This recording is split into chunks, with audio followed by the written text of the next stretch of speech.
जय हिंद, वंदे मातरम। स्वागत है आप सभी का फ्री एग्जाम जो यूट्यूब चैनल पर। दोस्तों, अगर आप सक्षमता परीक्षा 3.0 का एग्जाम देने वाले हैं तो आज ये हिंदी का शानदार प्रैक्टिस सेशन होने वाला है, जिसमें हम केवल वही प्रश्न शामिल किए हैं जिस प्रकार के प्रश्न आपके एग्जाम में पूछे जाएंगे। तो आपको सेशन में अंत तक बने रहना है और अंत में कमेंट करके अपना स्कोर जरूर बताना है। तो चलिए सेशन को प्रारंभ करते हैं और पहला शानदार प्रश्न देखते हैं।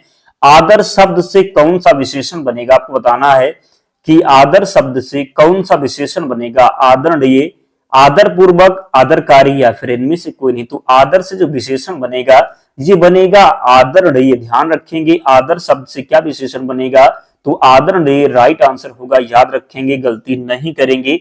दूसरा है संस्कृति का विशेषण क्या होगा, आपको बताना है संस्कृत, संस्कृति, सांस्कृतिक या फिर इनमें से कोई नहीं। तो बताना है कि संस्कृति का विशेषण क्या होगा, तो सही उत्तर हो जाएगा सांस्कृतिक। क्या? तो संस्कृत का विशेषण होगा सांस्कृतिक। याद रखेंगे। नेक्स्ट है रचना की दृष्टि से क्रिया के कितने भेद हैं? बताना है कि रचना की दृष्टि से क्रिया के कितने भेद हैं, 2, 3, 4 या फिर 5। तो रचना की दृष्टि से जो क्रिया के भेद हैं ये 2 भेद हैं। कितने? तो रचना की दृष्टि से क्रिया के 2 भेद हैं। अगला है क्रिया के मूल रूप को क्या कहते हैं? इंपॉर्टेंट है, कई बार पूछा गया है। क्रिया के मूल रूप को क्या कहते हैं? धातु, कारक, क्रिया विशेषण या फिर इनमें से कोई नहीं। तो क्रिया के मूल रूप को क्या कहेंगे? तो क्रिया के मूल रूप को धातु कहते हैं। क्या? तो क्रिया के मूल रूप को धातु कहते हैं। नेक्स्ट है निम्न क्रियाओं में से कौन सी क्रिया अनुकरणात्मक नहीं है? फड़फड़ाना, मिमियाना, झुठलाना या फिर हिनहिनाना। तो यहां पर आप देखेंगे फड़फड़ाना भी अनुकरणात्मक क्रिया है, मिमियाना भी है, हिनहिनाना भी है, जबकि झुठलाना नहीं है। तो सही उत्तर हो जाएगा झुठलाना। क्या होगा?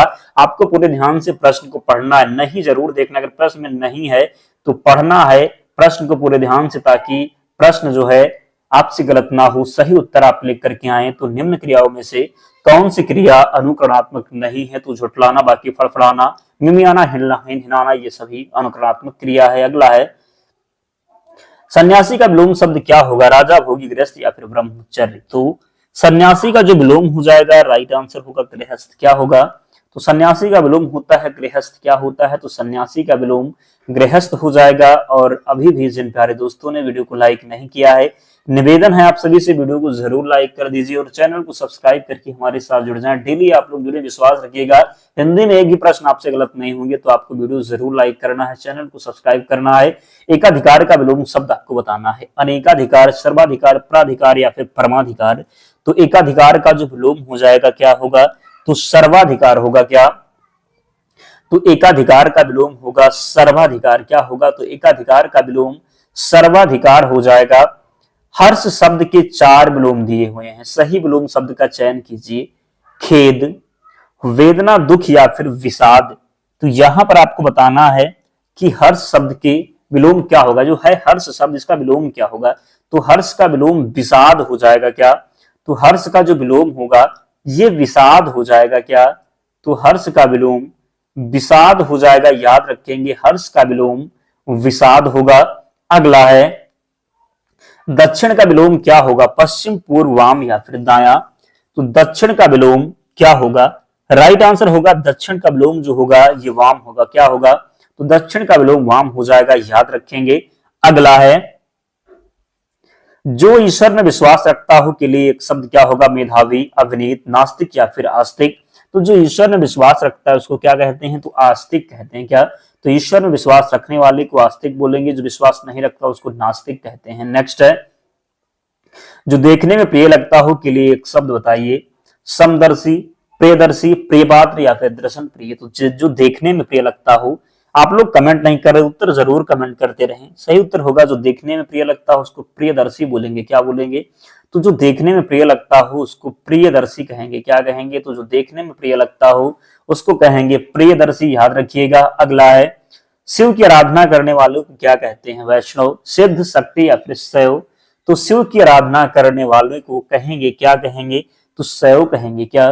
तो शिव की आराधना करने वाले को बोलेंगे शैव। याद रखेंगे। अगला है राम पढ़ता है किस प्रकार का वाक्य है? राम पढ़ता है किस प्रकार का वाक्य है? सरल वाक्य, मिश्र वाक्य, संयुक्त वाक्य या फिर इनमें से कोई नहीं। तो राम पढ़ता है किस प्रकार का वाक्य है?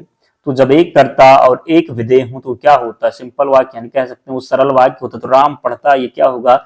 ये सरल वाक्य होगा। याद रखेंगे, राम पढ़ता है क्या होगा? तो सरल वाक्य होगा। अगला है, मजदूर मेहनत करता है किंतु उसके लाभ से वंचित रहता है, या किस प्रकार का वाक्य है?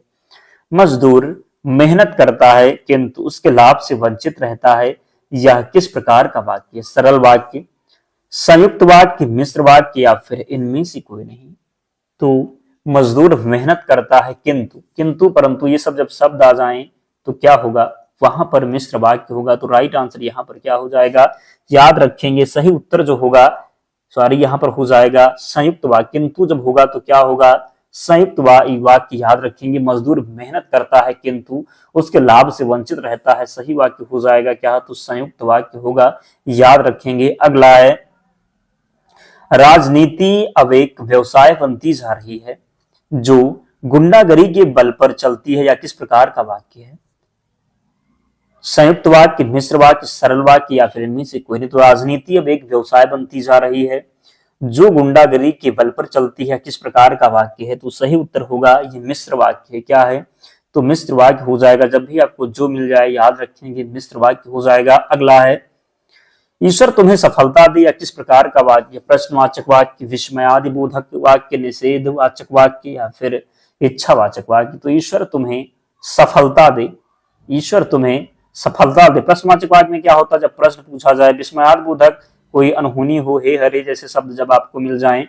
निषेधवाचक वाक्य, निषेधवाचक वाक्य जब नहीं हो, जब क्या हो? तो नहीं हो वाक्य में। इच्छावाचक, ईश्वर तुम्हें सफलता दे, यहां पर इच्छा जाहिर की जा रही है कि ईश्वर तुम्हें सफलता दे, तो क्या हो जाएगा? इच्छावाचक वाक्य होगा। क्या होगा?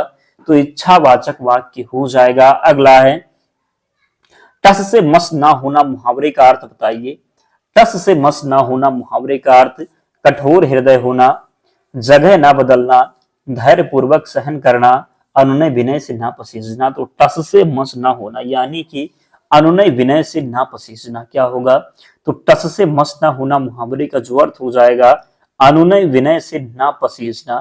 टस से मस ना होना का अर्थ जो होगा अनुनय विनय से ना पसीजना। अगला है, टांग अड़ाना, मुहावरे का अर्थ क्या होगा? बदनाम करना, गलत काम करना, बिना कारण लड़ना, अवरोध पैदा करना। तो टांग अड़ाना मुहावरे का जो अर्थ होगा अवरोध पैदा करना। क्या होगा? तो टांग अड़ाना मुहावरे का अर्थ हो जाएगा अवरोध प्रकट करना। क्या? तो अवरोध पैदा करना। टांग अड़ाना मुहावरे का अर्थ होगा अवरोध पैदा करना। समुद्र मंथन करना, मुहावरे का अर्थ बताइए। घोर तप करना, उद्देश्य को प्राप्त करना, दृढ़ प्रतिज्ञा करना या फिर कठोर परिश्रम करना।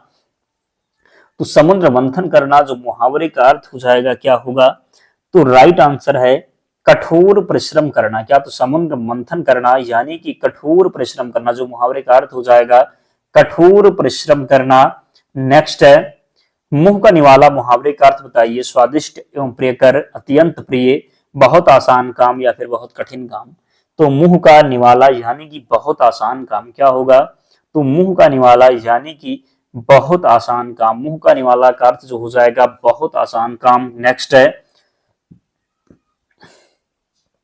अस्थाई भावों की संख्या कितनी है? 9, 10, 12 या फिर 13।